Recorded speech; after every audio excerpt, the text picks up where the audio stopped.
Bakit nga ba maganda mag-avail ng mas maaga ng property or condo? Bakit nga ba? Welcome sa another topic natin. But before that, You tell me! share ko lang itong project namin sa Ortigas na may pinakamababang cash out na pwede kay bank at pag-ibig. 10,000 lang initial cash out, malilipatan mo na. Pwede na! Now, bakit nga ba mas maganda mag-avail ng mas maaga? You tell me! Just to give you the idea, ang mga property ay nag-appreciate yung value niya over time or tumataas ang presyo niya habang tumatagal.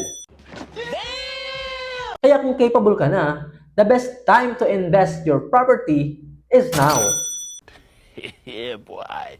Siyempre, para hindi ka maabutan ng price increase. At para ma-enjoy mo ang value ngayon. And para ma-enjoy mo ang promo ngayon. Want to know more? Once again, this is Deca Mars na pag naghanap ka ng condo, pay mo na ako.